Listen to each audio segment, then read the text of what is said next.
Sure. So we've just started video recording here too. So if you're watching video, this is where you're going to pick up. And I'll summarize what Justin just said. He grew up Catholic. He grew up going to church. He felt like he was forced to be at church from a young age because, his parents brought him to church and it wasn't super meaningful to him at the time. And he didn't really think much of spirituality up until he was in wrestling. And in wrestling, he had this great coach and you say his name again. What's his name again? His name is John Peterson. John Peterson, who ended up winning gold at the Olympics. And his main factor of success was the Bible. Yeah. And Christ. leaning into Christianity and spirituality there. Right. And so from there, what what started changing for you? What was different for you? Yeah, so I'd say what started changing was, you know, me personally is I desire to have the end result that I personally want. So it was like, okay, you know, I see what this guy did as absolutely fascinating, very similar to kind of like my journey currently. So it was like, all right, what changes? He's studying the scriptures. I must do the same. So every Wednesdays, for a year and about a half, we would meet and we would go over all these scriptures. We would take great notes.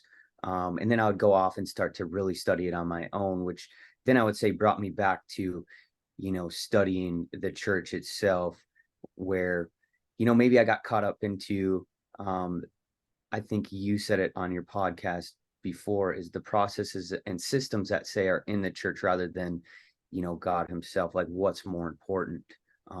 Is it the systems and practices in place or is it God himself? Um, and that's kind of where, I ended up taking it upon myself to go off and really just dive in internally, I'd say, to figure out, you know, what is going to help me best in terms of assisting me to get to the end goal, um, which which I desire. So So what was the end goal? What were you wanting to use spirituality or religion to attain? What was the end goal? yeah, so in college would have been, obviously a national title, but I soon progressed that, maybe college is not exactly for me. So I am still competing. Um, and kind of that next step would be chasing down, maybe a world team spot or a medal, something along those lines is kind of that end goal in terms of the sport. But as I progressed, it really opened up many realms, such as, I believe having it all is a real good thing, which would be, relationships with my friends, you and I, my family, health, having great absolute health, having money to be able to go where I want when I want, and think along those lines is what I believe it's kind of really opened up to me and really given me that faith to know that I can achieve what I want. So Awesome, awesome. So you're still wrestling. yes, yep. Okay, and you're in a university right now wrestling, is that right? So it's at the University of Minnesota is where I compete, but it's not with the university itself. It's just kind of this next level, which they call a senior level type of group. And here in Minnesota, again, I'm blessed to have a group of awesome guys. We have about 10 to 15 of them that still come in and train, because they are also going for that gold medal, that world medal, etc. So it's awesome to be around those types of people. Interesting. So you have your sights set on gold medals. That's great. And Yeah. getting there. And you're wanting spirituality to help you get results like that, right? You said not only in wrestling, but in family life and relationships and all those kind of things. So some people might ask, like, why would you use spirituality to help you be a better wrestler? Right? How would you answer that? Yeah, I would just say it's, simply having faith in the unknown. Just knowing that, you know, as I continue to show up, it's it's building these relationships with those guys that are also there, and then, also being able to help them get to where they want to be.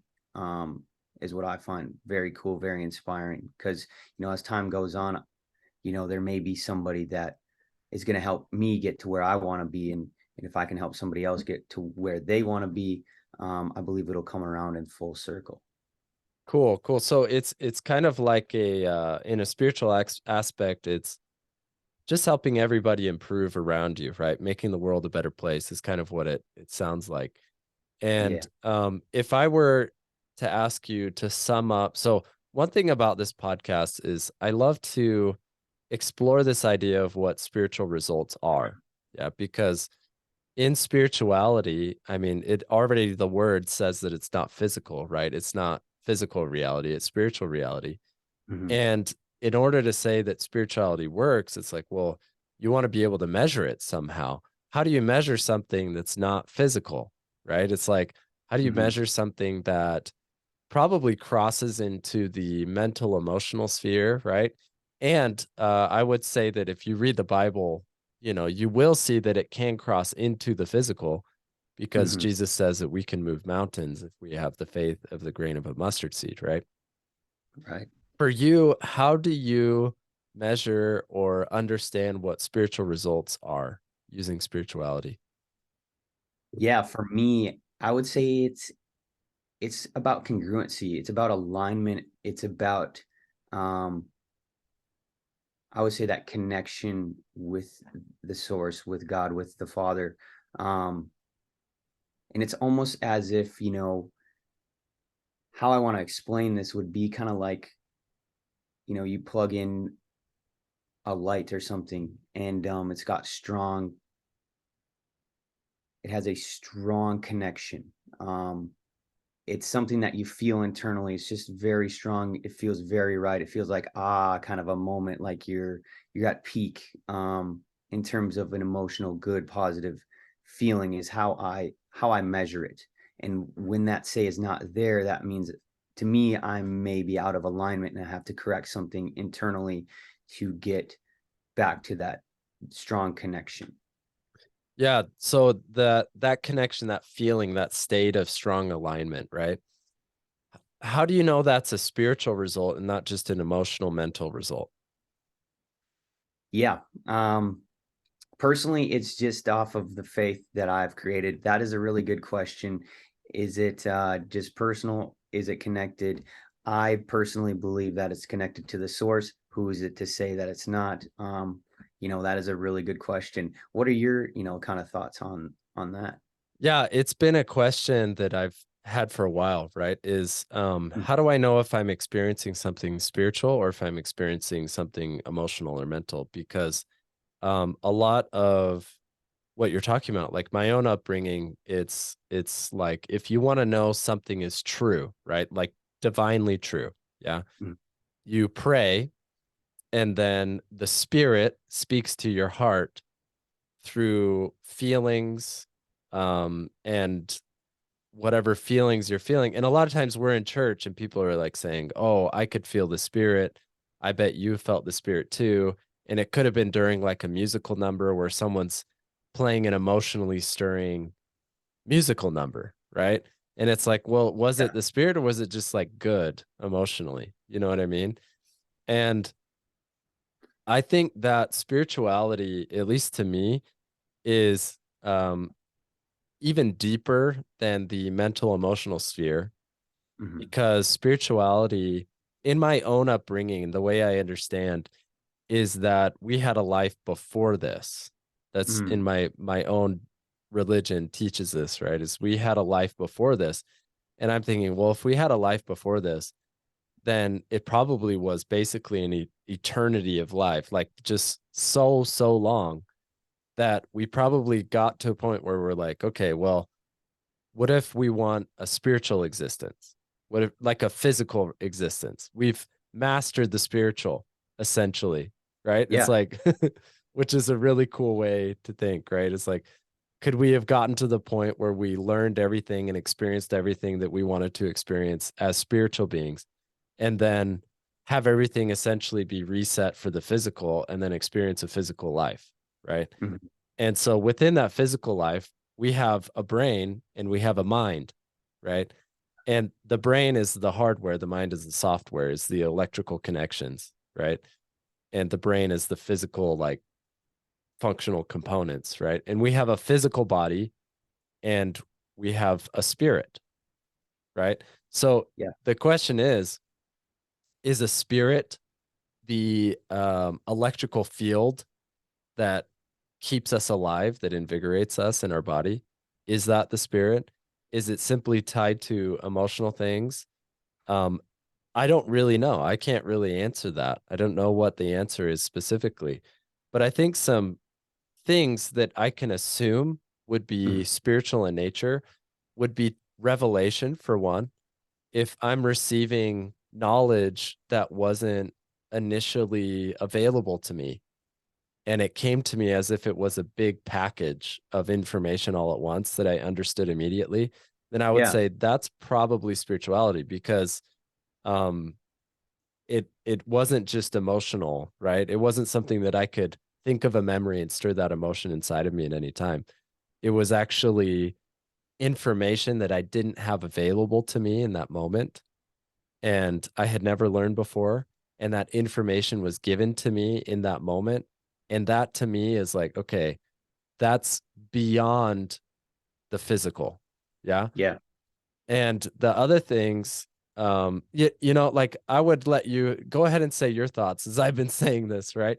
Because I'm sure I got you thinking about this whole question, because I think it is an important question for people that go to church, that are part of religion, right? Is that there are groups of people that prescribe to other people what the spirit feels like, and Yeah. what it's supposed to feel like, and how you know when you have it. And I would say that this feeling of congruence, I would call it peace, right? I would Hmm. say that peace, it is an emotion. However, I would say that it is spiritual in nature, because in order to have peace, you must be able to surrender to a divine source. And that's that's what I would say. Um, I wouldn't say that love is always spiritual in nature, as in it comes from a divine source, Hmm. because there's plenty of people that thought they were in love and then destroyed their lives. Hmm. There, I would say, however, peace is, and I think peace is maybe the emotion of spirituality that is tied to a divine source. What are your thoughts, Justin? Yeah. So, I guess like your perspective versus my perspective is like the Catholic Church does not, I guess, say that you have a second life. It's, you go to heaven and, that's kind of where it ends in terms of their perspective. So it's very interesting that you were able to share that. And, when you get that package that you're talking about of those ideas, I would agree with you, because that's something that, you know, from say through meditations in terms of getting the answer that I'm looking for, um, to help progress, say in, business, personal life, social life, whatever that may be. I've totally experienced that, and that's totally kind of given me that next jump, that rekindle of the fire to essentially help progress me to get me to where I want to be, which would be that end goal of whatever I may be of working on at the time. Awesome, awesome. And so I'm also interested about this. Yeah. Um, in the New Testament, Jesus Christ tells a parable about barns, right? This rich guy that builds some barns, and he Hmm. stores his riches in the barns. And then when his barns filled up, then he builds more barns and stores his riches in. And then Jesus calls him foolish. He says that that man is foolish for doing that. Essentially, I'll summarize it because I don't have the scripture right in front of me, but it's this idea of, why is he spending so much time doing that when he could be collecting riches in heaven, things that are more valuable than just worldly possession, right? And so as I'm listening to what you're saying, right, it's using Hmm. spirituality to accomplish things you want to accomplish, grow professionally, Yep. become the best version of yourself here on earth. And I kind of say, why does that matter? Right. And that is an important question that a lot of people, I think, in this audience would have. And there's people that Yeah. limit themselves from having wealth because they don't think it matters to have it in this life. So how did that become like a spiritual aspect of your life for you? Yeah, I had this great mentor, Bob Proctor, for those of you who may or may not know of him. And what he talks about in some of his trainings is, he asks us, what are we here to do? And he said, well, you and I are here to do God's work. And some may ask, what's God's work?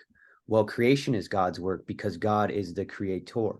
So if you and I were to be doing God's work, you and I would be here creating, say what you and I want, or, what you and I say may be connected to through God, that calls you to go out there and do, because it just feels right.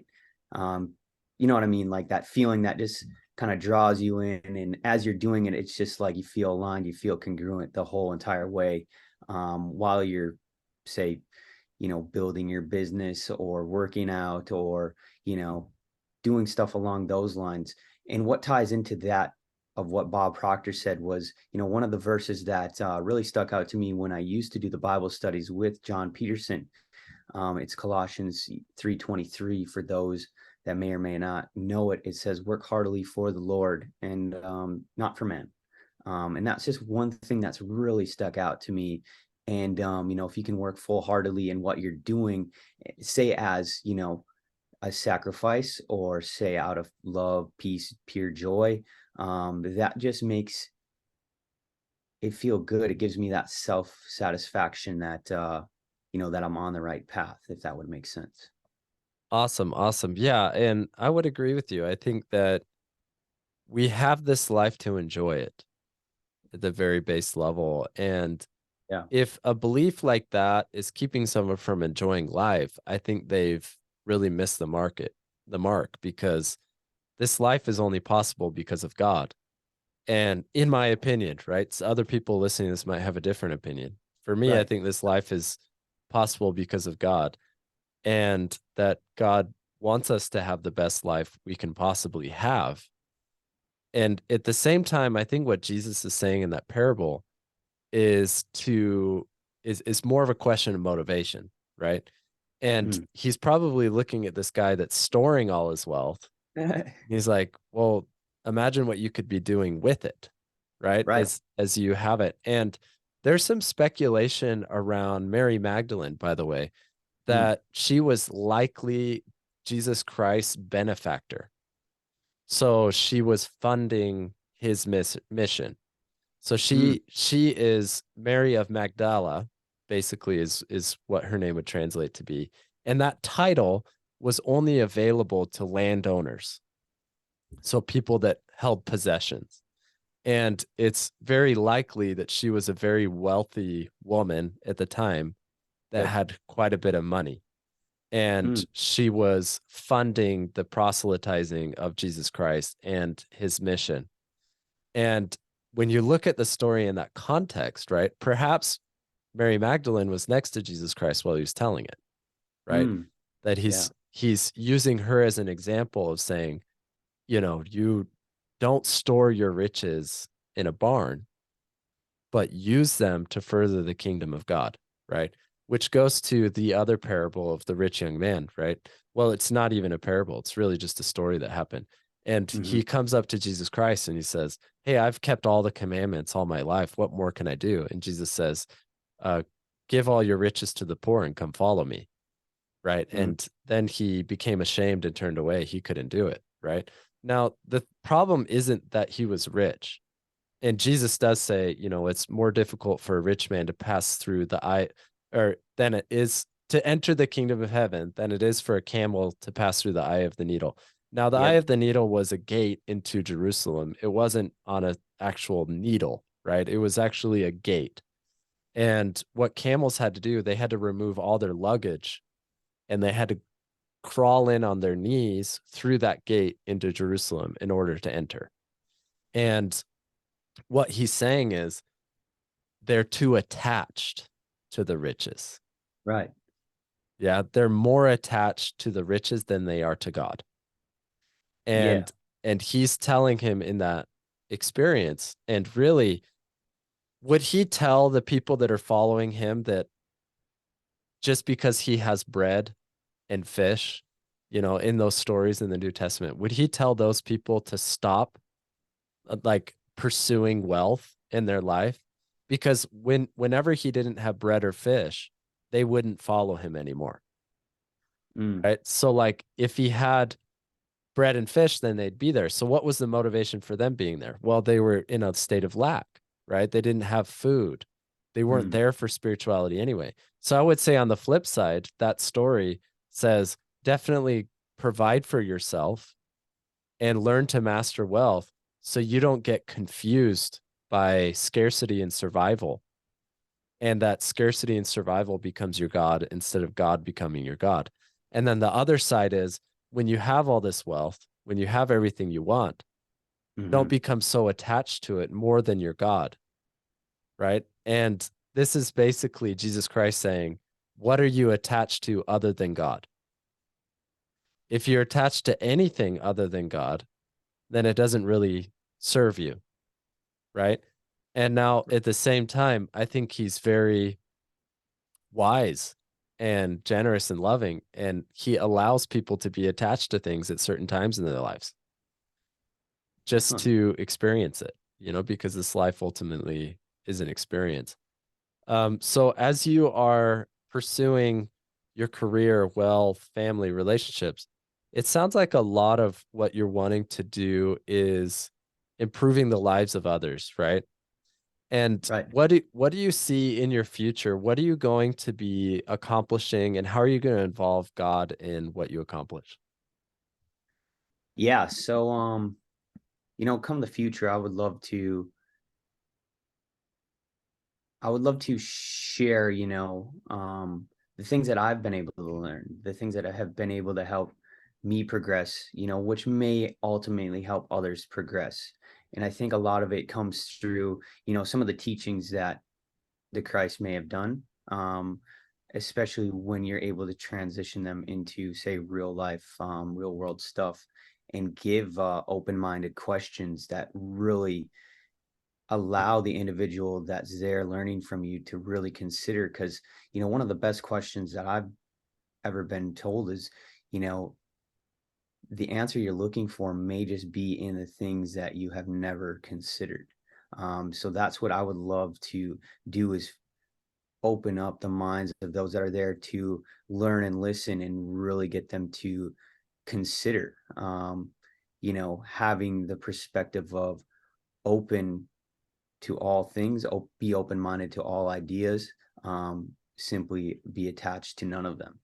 Something along those lines that we talked about prior to jumping on the show. I think that's the type of message, the type of framework, the type of media that I would prefer to share and really get those to question. Because at the end of the day, you know,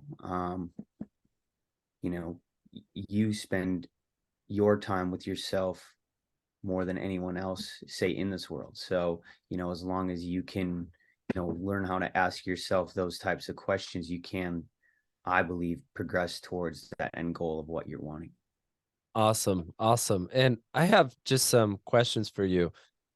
In your own understanding, in your own upbringing, what do you imagine heaven is like?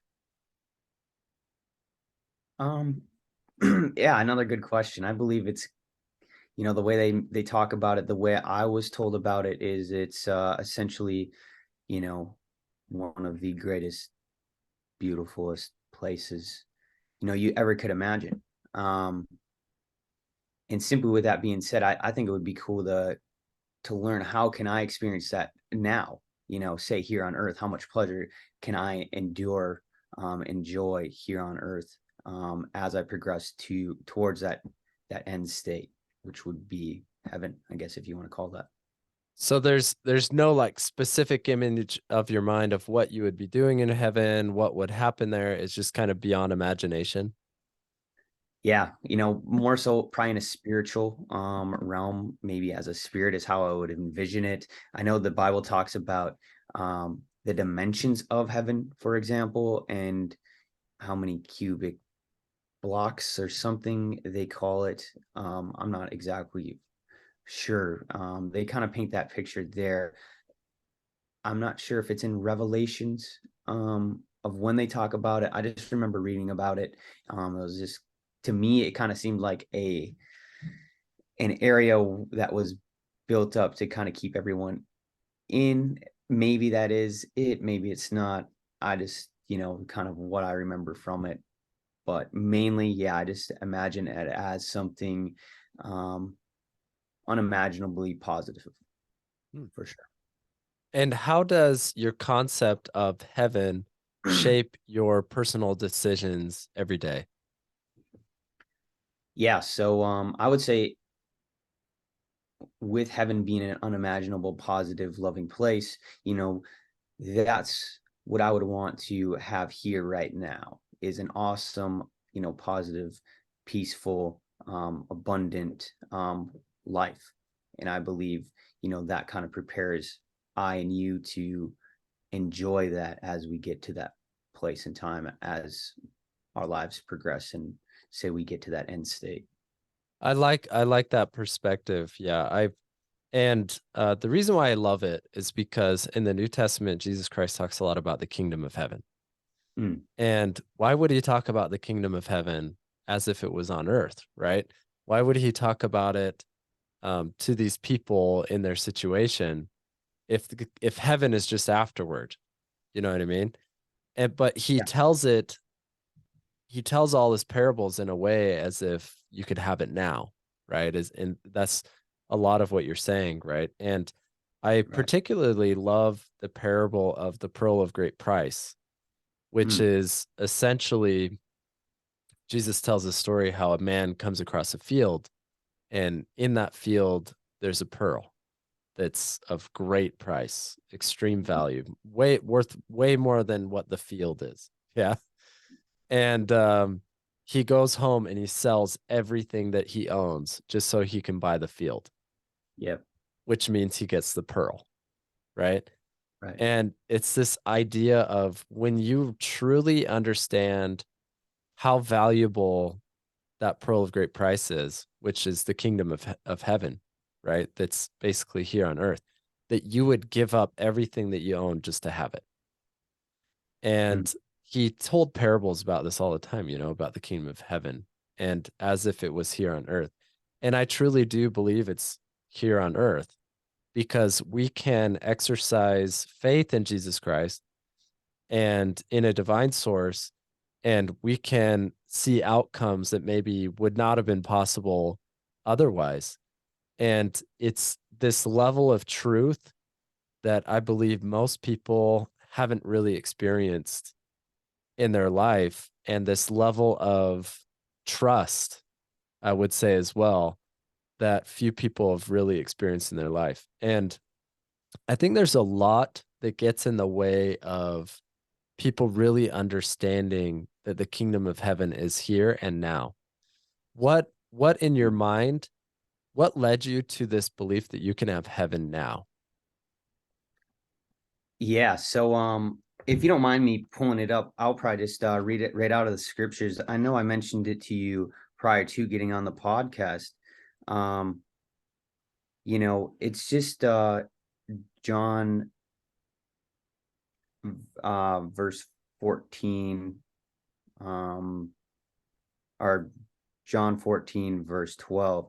He says, "Truly, truly I say to you, whoever believes in me will also do the works that I do, and greater works than these will he do."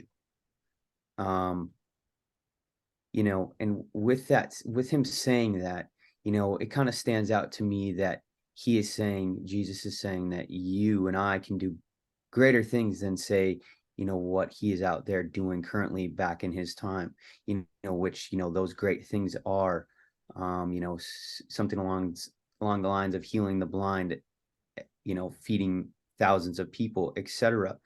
Um, you know, and if you tie that perspective into heaven is here on earth, um, it kind of really, for me, it really ties it in together, because, how does one heal the blind, and how does one feed thousands of people? Um, you know, and it comes from that perspective of abundance, which would mean that heaven is here on earth. For example, um, rather than say having a scarcity mindset of where's the next meal going to come from, say back in the day, or how am I going to um, ever heal my eyesight when, say, there are no doctors. I think it's just kind of a good little point that that gets shared. So that's just kind of my thoughts, my opinions on it. What are your thoughts, opinions on it? Yeah, I think that I like that you brought up some historical things, right? Like when people didn't have eye doctors, it's like put Right. yourself in that situation where there's no doctors for eyes, no Yeah. glasses, right? And for me, it'd be devastating. I'd be running into things all the time, right? Yeah. And we rely so heavily on technology these days. So heavily on technology, right? It's like if you have a question, Google it, right? Yeah. Back in the day, if you had a question, you pondered it, Right. you held it in your heart, you talked to other people about it until you could figure it out and find it, right? Now we just say, hey, hey Siri, right? and Yeah. and then from there, it makes it so you get an answer from AI, and then you're not even talking to God, you're talking to artificial intelligence, right? That's Mhm. like an algorithm created by man. And I think what people would benefit from experiencing, right, is what what life would be like in New Testament time, like you said, and understanding how powerful it is what Jesus was doing, because these people didn't really have the medical care that we have. They didn't really have the abundance of food that we have these days and Right. the speed of information. And at the same time, since we have all of that, we should be experiencing even more abundance in all aspects of life, right?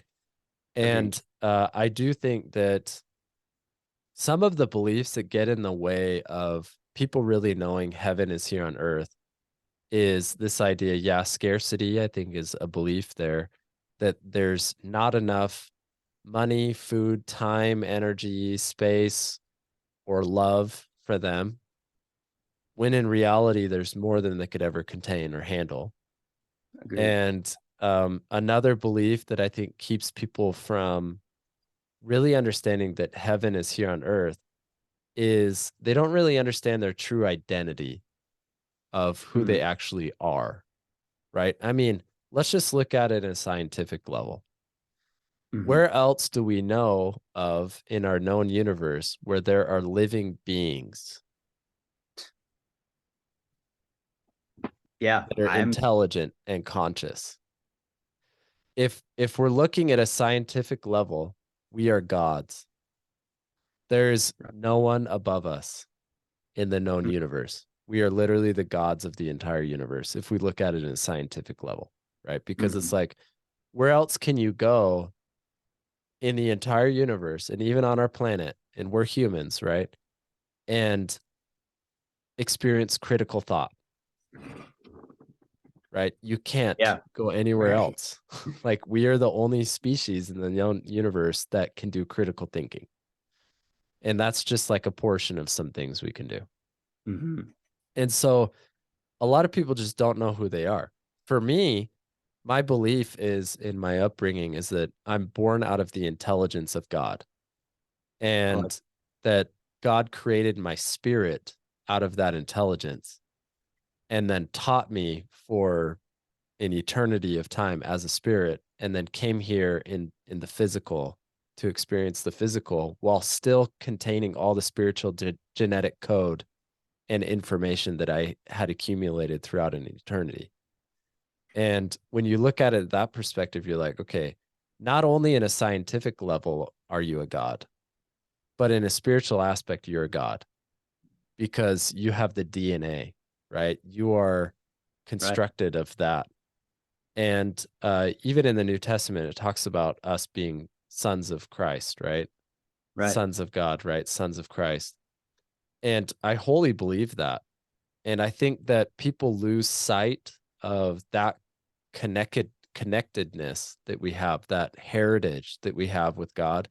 And that makes it so heaven is not here for them. But when you understand you have that innate DNA that's spiritual, then you just go within Right. and you find yourself and you find God there as well. And then you find out the kind of power that you have and that you can create heaven wherever you go because you're already a heavenly being. Which is an interesting perspective. And I really agree with that. I really like that perspective because, you know, if you and I say are godly humanly beings, um, you know, like I texted you to get on this show, right? Like, was it the fact that, Jesus said, go and be healed because, you know, God himself is giving you that belief internally that, you now see yourself as healed? Or is it, since God is there that he was able to heal you? And to me, what kind of sticks out is, if God were to say to me, go and be healed, and I perceived it as I am healed, which I believe, as you and I are godlike figures, um, I would be able to heal myself in terms of perceiving that I'm healed internally, if that would make sense to you. If I'm, portraying that correctly to you, I guess. Yeah, there's a famous quote. I need to look up the name of the healer, but he's not Christian. He's Mm-hmm. a spirit healer. And he said that if I can teach people to heal themselves, then they will be healed. And Right. that was his main principle was if people could understand that they are the source of their own healing, then they'll be healed. Now, at the same time, you look at the New Testament, right? And you see Jesus Christ going around healing people. Mm-hmm. However, Jesus Christ says, by your faith, ye have been healed. Mm.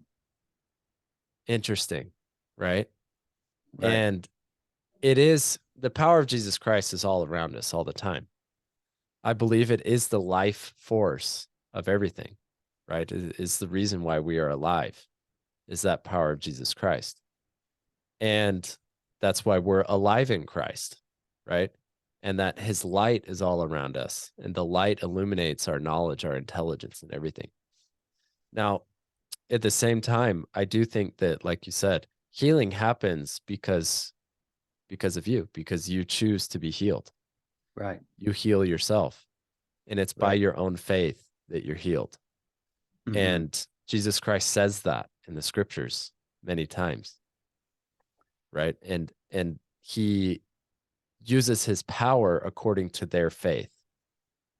It doesn't Yeah. mean that his power did the healing, but it's through their faith the power could exist within them to do the healing.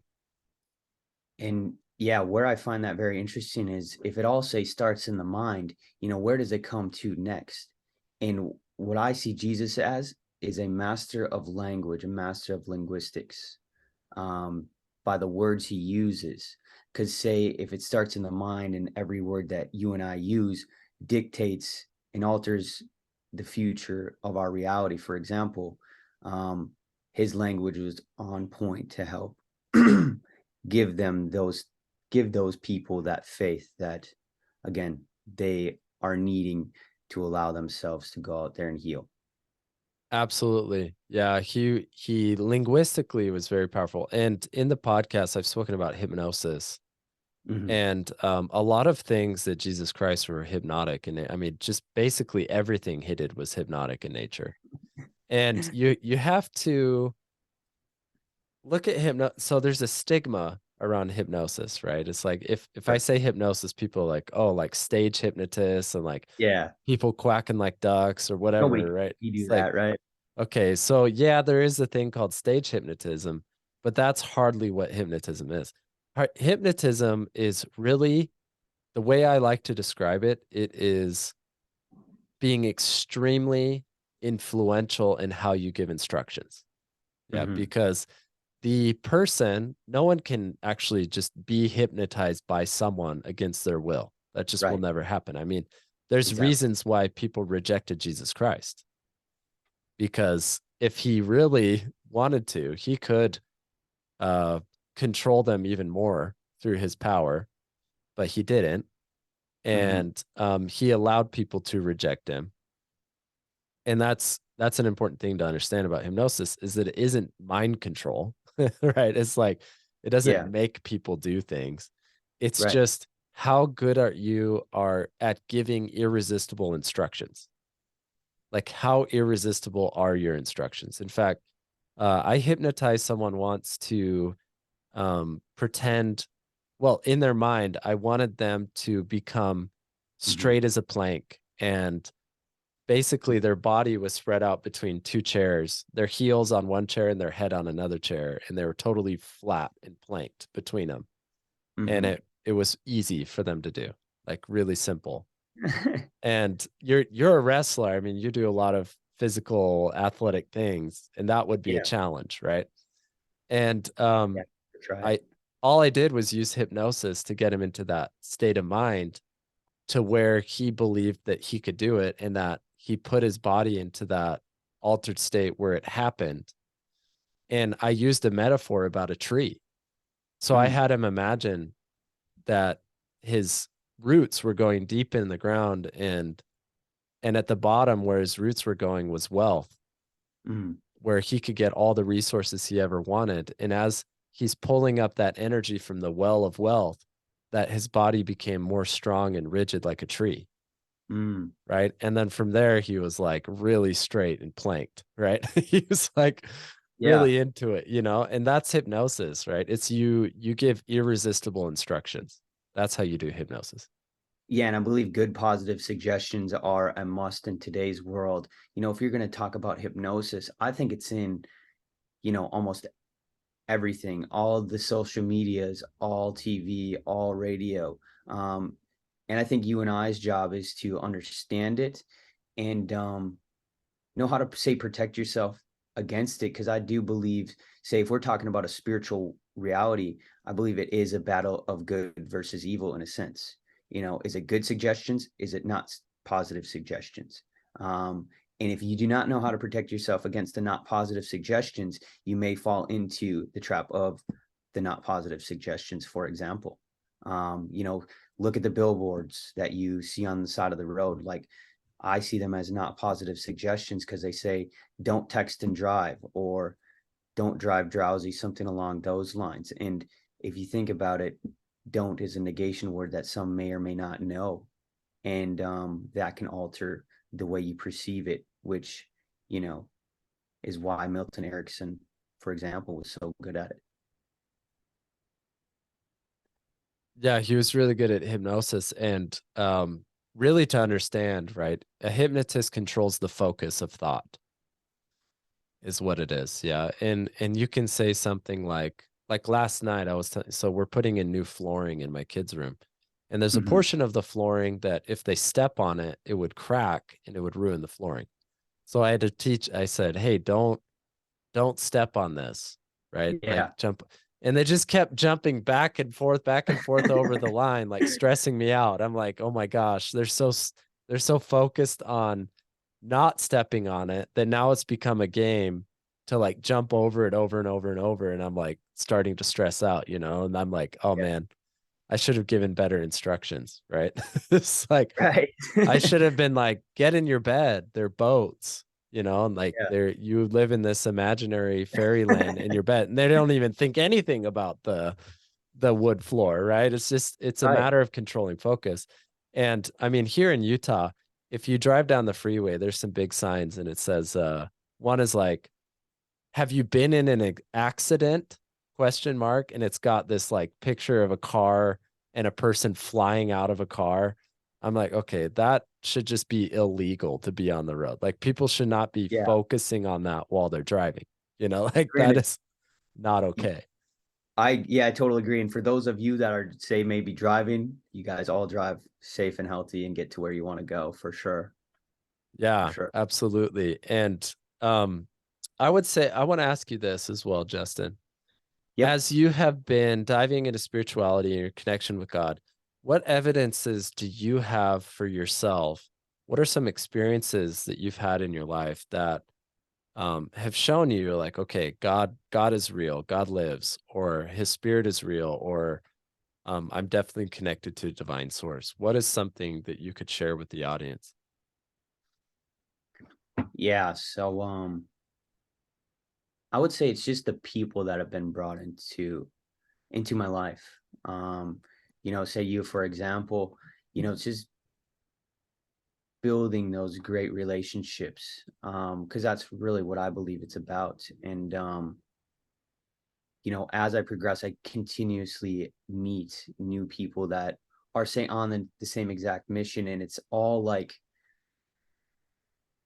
it all just falls into place, I would say perfectly how things align, as some may say, the stars all align. That's kind of how I feel as I continue to go and progress in my life, as I keep faith, as I keep growing and learning. Um, that's probably the biggest thing. I uh I love networking with people. I love people who are open-minded. And as I say, pray about it, as I search for it, as I knock, ask, and seek, for example, that's continuously what shows up in my life. And I'm extremely grateful for it because I know, those relationships are going to continue to grow, continue to flourish. Awesome. And so this building your network, getting to know people that also believe in Christ, believe in God, believe that are spiritual, that's been one of the biggest evidences to you. Yeah. Yeah, most definitely. Just, learning about other, other faiths, such as the Mormon upbringing, LDS, for example. Again, having an open mind, not being attached to anything has really helped me progress. And it's really, something that has allowed me to create new relationships. Like when we were out at your event, I met some wonderful people that, I still stay in contact with that maybe even listening to this podcast as well. So, um, it's just awesome. And it opens up doors like this to now be able to share what I see, what my perspective may be, and what I believe is also going to open up many more doors to come in a good, positive way, for sure. Absolutely. And I wanted to ask you this, getting back to being Catholic, right? And you grew up with some incongruencies. What are you finding now? How are you becoming more congruent with what you've learned and being in the Catholic Church? Yeah, so I would say it's just taking the systems, say, and processes that the Catholic Church has in place with kind of a grain of salt. Not getting too caught up into it because, why am I there? I'm there to be connected with this source.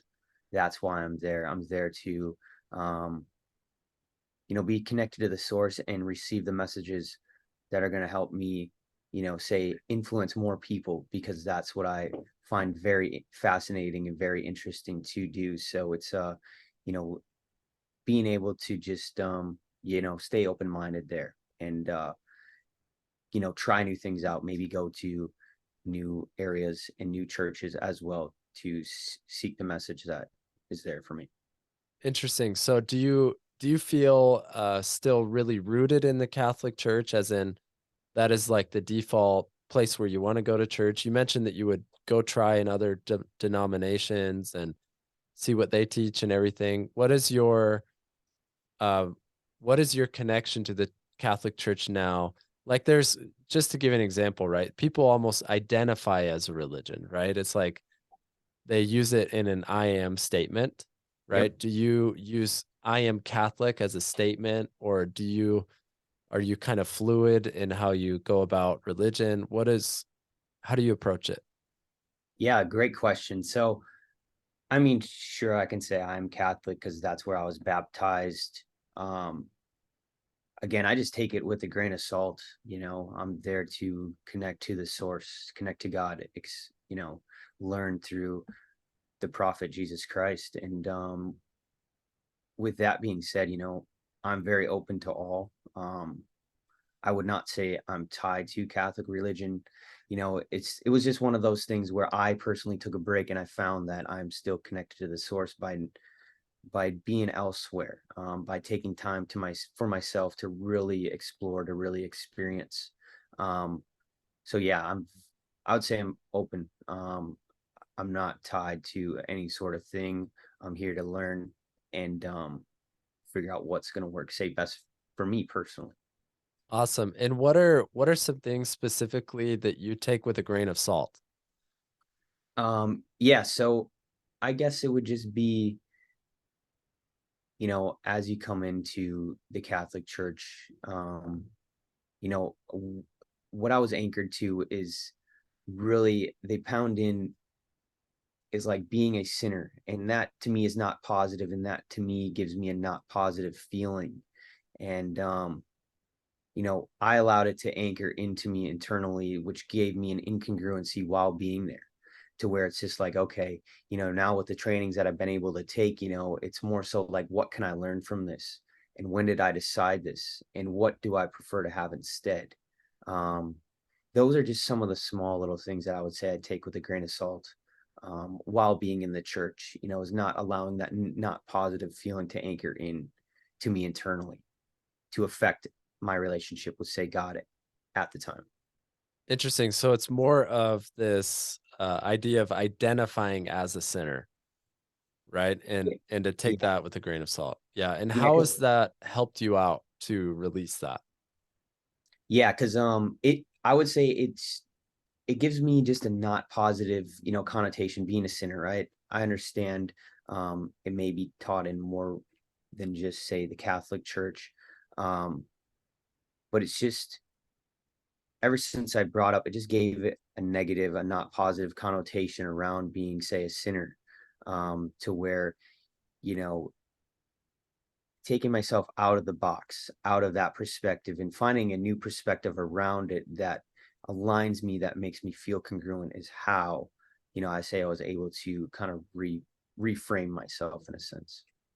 Interesting. And so what how do you live your life now when it comes to behavior, right? Because sin is all about like regulating your behavior, right? So that you I mean, it's this idea that you're worthy to enter the kingdom of God or like you can live in heaven, right? How do you think about behavior now?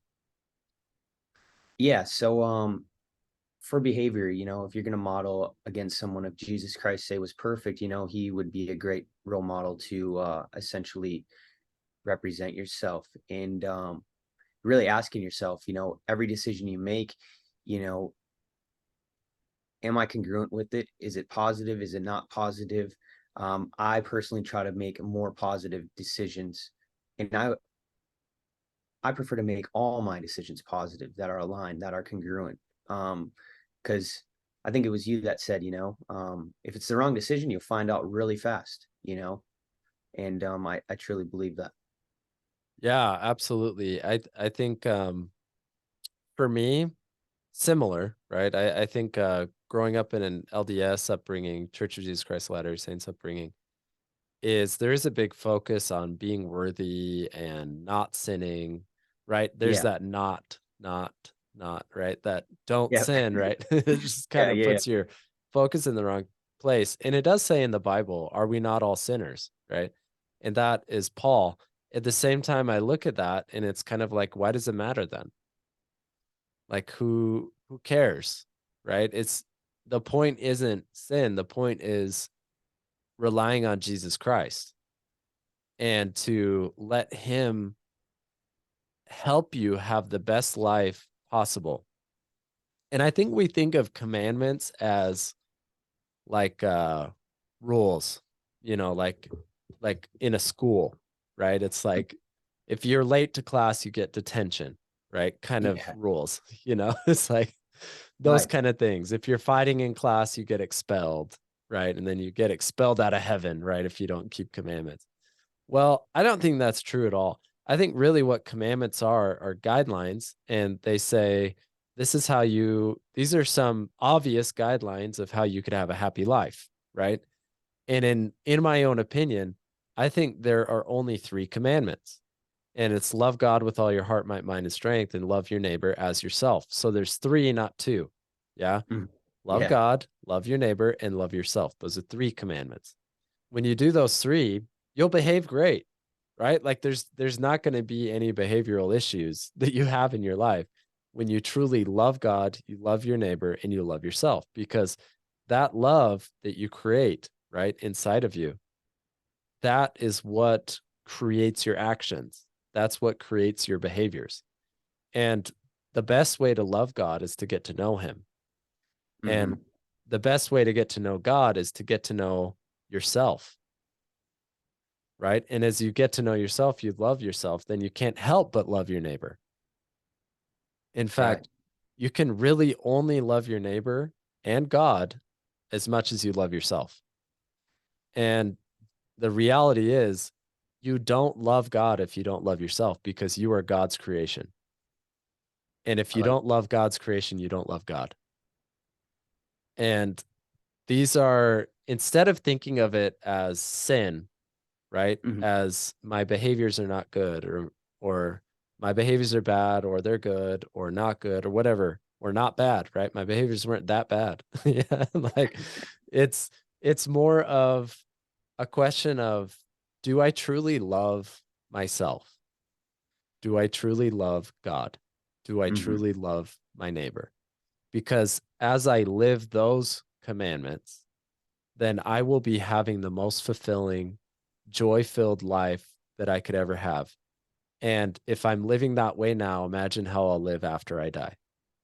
And I think that that is the key point for people that really get caught up on sin and having done things wrong, which, by the way, I don't think people are neither good nor bad. I just think they are.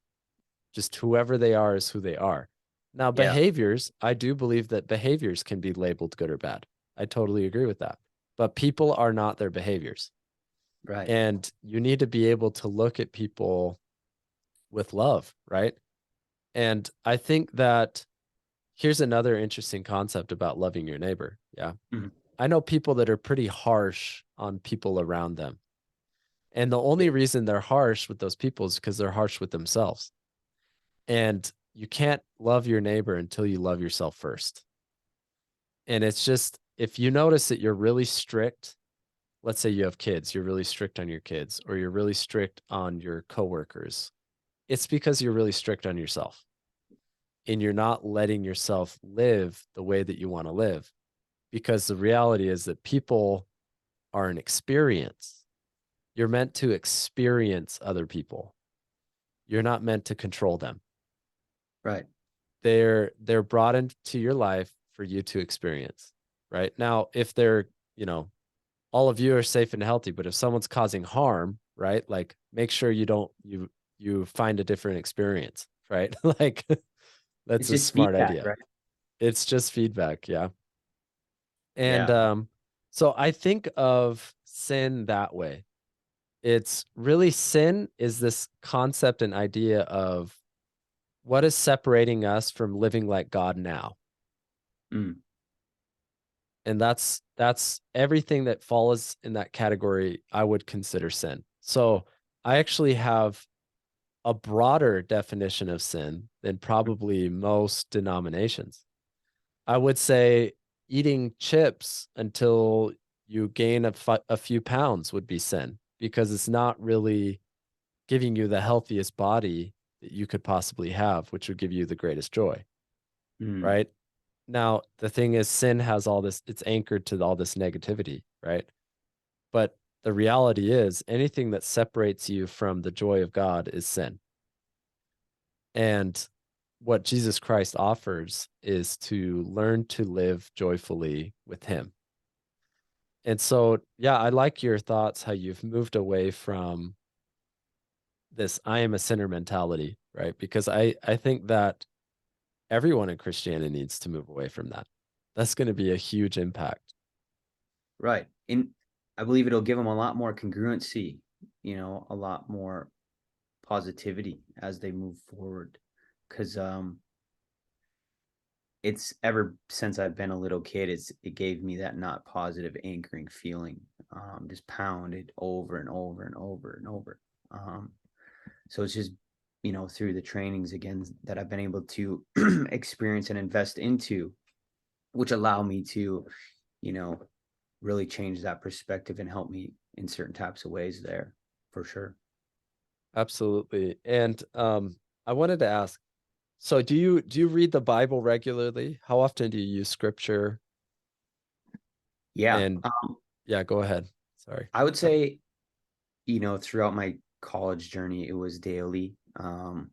As of, more so recently, it's mostly on Sundays. It's not every single day as it should be. I have to get back into it more and more. Again, it was just kind of, you know, myself going off on my own journey and kind of seeing how it goes, and um, going about it that way. I used to read it all the time. I do not read it all the time anymore, which I should, which I should. Totally agree there. So yeah, I want to dive into that a little bit. You said you have to or you should. Yeah. Yeah. Why do you have to? Um, yeah, I think it's just to refresh and revamp on the learnings that Jesus was able to provide, and how he was able to, use his language to influence those that are around him, especially as I progress in, say, the marketing world, or in, say, of, trying to be a leader to somebody someday. I want to be able to influence them positively. So who else better to learn from than, say, a guy who, not only passed away 2000 years ago, but is still here today influencing a mass majority of people. Interesting. And so you said you should. You mentioned this word, you should read them. Yeah. What was the feeling behind that when you said I should be reading them more? Um, the feeling is,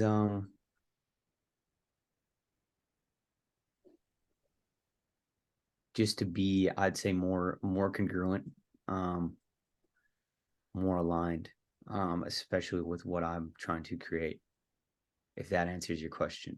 Yeah, totally. I think that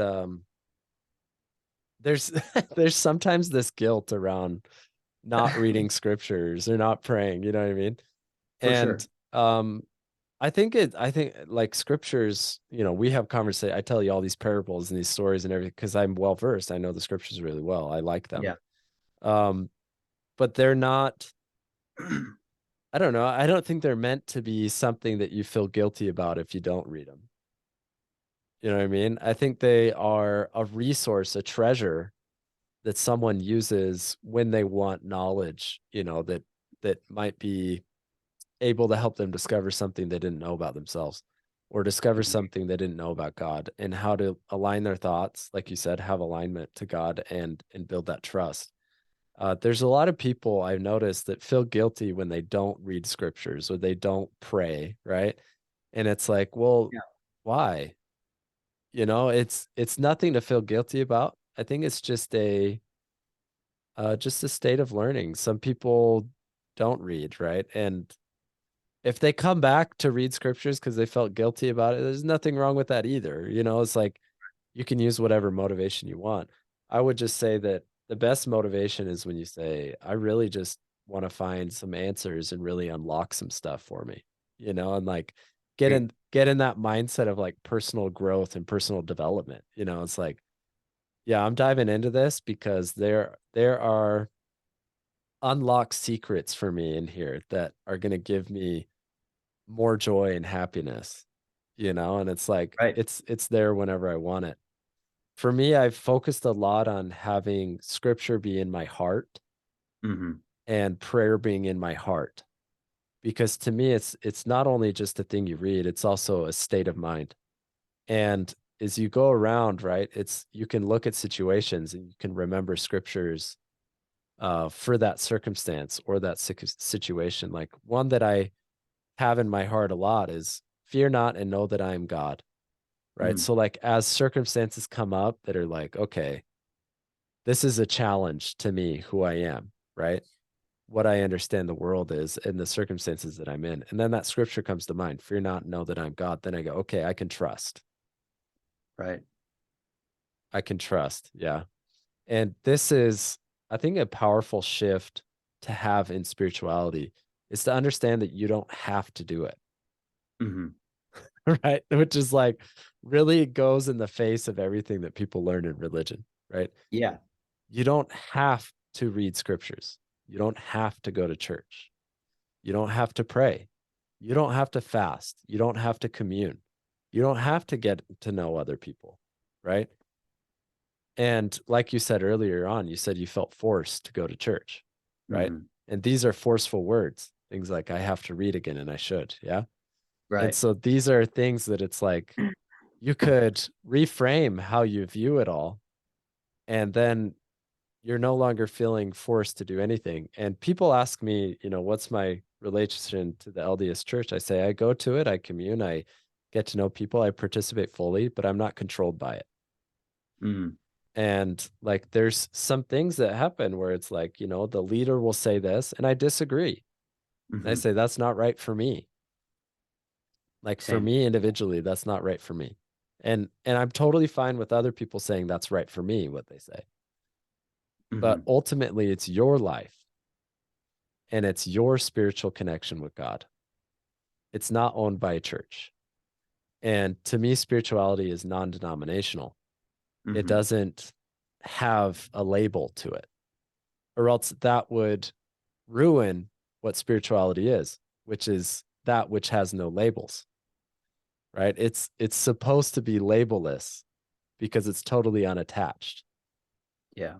And spirituality isn't actually a thing. We say it like it's a noun, right? But can you really hold spirituality in your hands? Do you have it in your pocket? Can you show me it? No, No. it's something you do, right? So as you get into spirituality, right, as you analyze how you fit into a religion, I think this conversation we had today is a really good one to think about is just because you're in a church doesn't mean you have to do everything they say, right? Mm, It doesn't mean you have to do everything to fit in. You're already in the highest and best club that exists, which is the club of God. And you can just determine how you want to enjoy your time in that club. yeah. What you want to create, right? Exactly. Exactly. Do you have some words for the audience, some piece of advice on creating results in their lives using spirituality and some things to keep in mind as they do it? Yeah, I guess some things that have helped me is you know, really going with that, say, gut feeling, that intuition that speaks to you, that faith that you have. Um, some may call it God's voice as well. Um, really go with that feeling, that sound. And I believe that's going to lead you to where you want to go for sure. Awesome. Thank you, Justin. Really appreciate you being on this podcast and talking today. For those of you that are listening, we now have this is now going to be uploaded on YouTube. You can watch these podcasts and these interviews. For the rest of the year, we will be producing this in video format. So Spirit Restored is now officially in video. And please go to the YouTube channel. The link is in the description to this episode, and subscribe so that you can watch these in person. And thank you so much, Justin, for being on. And thank you. Yeah, go ahead, Justin. What are you saying? I was going to say thank you. If any of you guys want to say connect on Instagram, my Instagram handle is justin.kopet. I'm open to all questions. Would love to chat with any of you who found this helpful. Yes, and I will put that in the description of the episode as well. Is there anything else they could do to follow you or get to know you? Just follow you on Instagram or what else? Yeah, Facebook. I'm friends with Kenny.